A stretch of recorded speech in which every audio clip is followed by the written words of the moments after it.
Доброї ночі. Розпочинаємо післяматчеву прес-конференцію Київського Динамо. Я хотів би запитати, чи грецькі журналісти потрібен переклад? Καλησπέρα σας. Ξεκινάμε τη συνάντηση τύπου μετά από το μάτς του Δυνάμου με τον Ολυμπιακό. Αν υπάρχουν εδώ οι Έλληνες δημοσιογράφοι και φυλάς δικτάτες. Як завжди, ми попросимо пана Грицькевича сказати кілька слів по матчу, а потім ваше запитання. Будь ласка. Добрый вечер. Ощущение по матчу, что на самом деле очень тяжелый матч. Тяжелое поле, но самое главное, что сегодня результат в нашу пользу. И фрагментами вообще здорово смотрелись при переходе, особенно из обороны в атаку. Да, второй тайм, может быть, где-то уже в подсознании было сохранение результата, хотя понятно, что мы просили, что играть повыше, больше контролировать мяч. Вот. Но в тех моментах, которые были у наших ворот, здорово сыграл Бойко и наша оборона, те моменты, которые были впереди, ну, не получилось, но самое главное, что мы этот мяч забили и довели его до того результата, который позволил нам пройти дальше.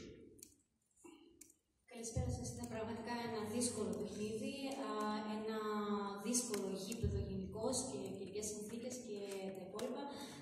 Όμως το αποτέλεσμα μετράει, έχουμε σκοράρει το γκολ και βγήκαμε νικηφόρα και νικηφόρα η ομάδα μας. Είχαμε αρκετές ευκαιρίες, παίζαμε καλά, αν και στο δεύτερο ημίχρονο λίγο άλλαξε το στυλ του παιχνιδιού. Έχουμε καλές μετατροπές από την άμυνα σε επίθεση. Βέβαια ήταν πάρα πολύ καλός ο Μπόικα, ο τερματοφύλακας σε αυτό το παιχνίδι και η άμυνα γενικώς. Θα μπορούσαμε να είμαστε λίγο πιο επιθετικοί, λίγο πιο δυναμικοί, αλλά αυτό που μετράει πραγματικά εμάς είναι το γκολ που έχουμε βάλει. Будь ласка, ваше запитання, прошу представлятися. Будь ласка, Сочи. Александр Николаевич, ну, во-первых, еще раз поздравляю вас, команду, с победой. Ситуация вот с голом Сори, конечно, его тоже можно поздравить с первым голом за Динамо, а вот все-таки это была вот, домашняя заготовка или, может, так, спонтанная эта комбинация получилась? Спасибо. Домашняя заготовка, спонтанно, но если посмотрим, да, как мы забивали первыми в игре с Олимпиакосом на выезде, да, тоже через фланг, то же самое сейчас получилось, и мы уже больше просили, да, вот эти передачи в ближнюю штангу, потому что понятно, что, наверное, Олимпиакос тоже сделал работу над ошибками, вот этот второй темп контролировали, и Николенко здорово исполнил эту передачу, Франк ушел на опережение и завершил эту атаку. Η ερώτηση ήταν σχετικά με το γκολ που έβαλε ο καινούριος παίκτης του Δυνάμου, ο Φραν Σόλ, αν αυτό ήταν προγραμματιστεί από πριν ή αν ήταν κάτι τυχαίο. Και η απάντηση του προπονητή είναι ότι πραγματικά αν αναλύσετε το προηγούμενο παιχνίδι στο Καραϊσκάκι θα δείτε ότι πραγματικά είναι ένα χαρακτηριστικό για το Δυναμό να μπαίνει την γκολ από τα πλάγια μετά από μια εύστοχη πάσα. Έτσι έγινε και τώρα, αν και περιμένουμε ότι ο Ολυμπιακός έχει μελετήσει την ομάδα μας και θα το περίμενα αυτό. Όμως μετά από πολύ εύστοχη πάσα του Νικόλενκο, ο Φρανσόλ έκανε την υπόλοιπη δουλειά και έβαλε τον γκολ.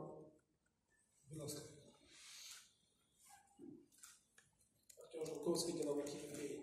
После первого матча многие специалисты отмечали хорошую физическую готовность Динамо и говорили о том, что второй тайм в Греции был лучше, чем первый. Сегодня, ну, как мне кажется, получилось немножко наоборот. Первый был сильнее. Прокомментируйте, довольны ли вы физической готовностью, и показалось, что немножко команда устала под конец. Так ли это или это ложное мнение? Спасибо. Ну, у нас вторая игра только официальная, поэтому все равно давление есть и как психологическое, так и физическое. Ну, понятно, что еще не в тонусе, но даже если посмотреть по второму тайму, то у нас в контратаку выбегало больше людей, чем потом возвращалось назад. Так что именно функциональным состоянием команды я достаточно, ну, уверен, что мы готовы хорошо.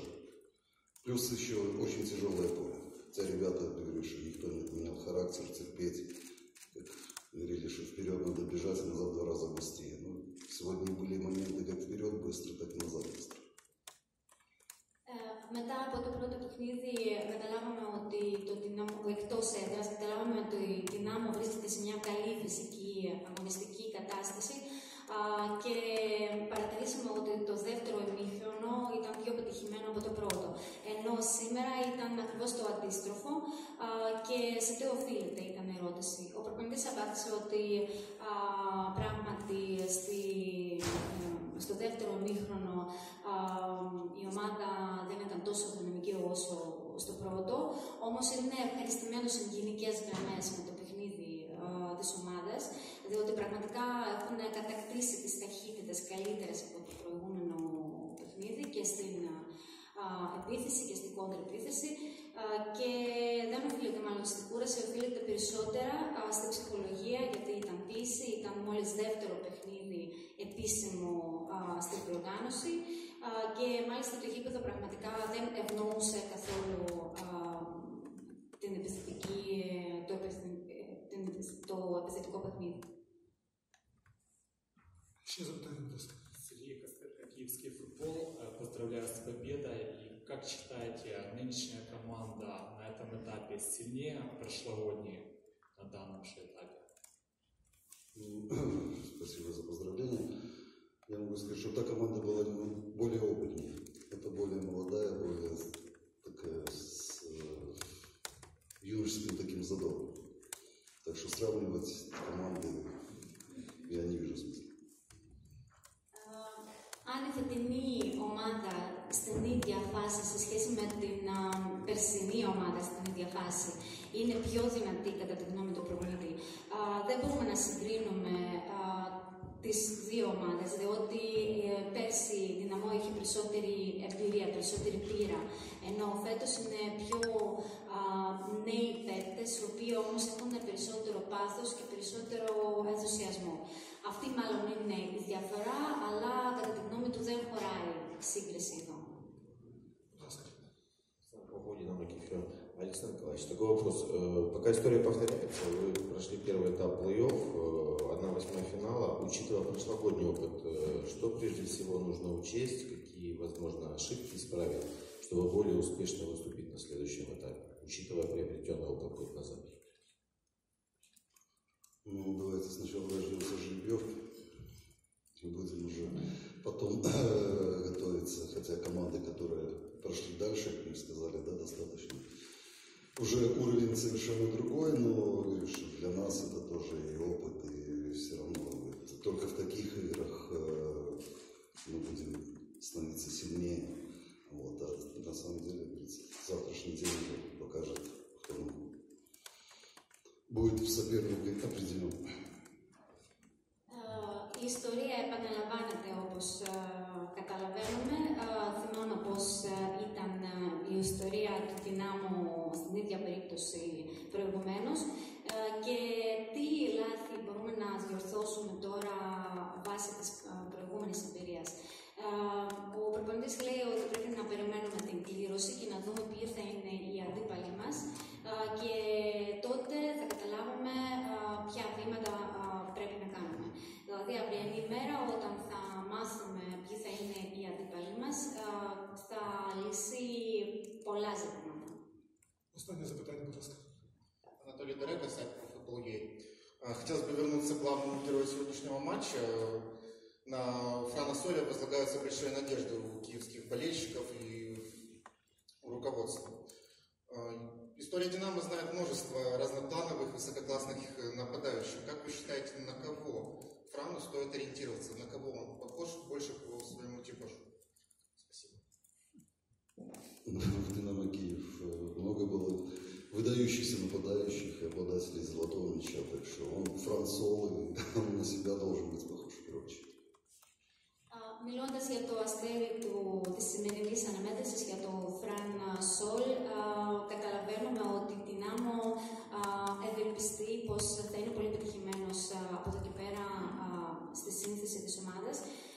Ποιον μπορεί να μοιάζει αυτό σαν επιθετικός, διότι η Δυνάμο είχε πολλούς καλούς επιθετικούς στην ιστορία και η απάντηση του προπονητή είναι ότι δεν ξέρεις ποιον να επιλέξει Η ομάδα είχε καλή επίθεση και καλούς επιθετικούς που κατήχαν και τη χρυσή μπάλα. Οπότε πιστεύω ότι η Φρανσόλ πρέπει να γράψει τη δική του ιστορία. Ευχαριστούμε.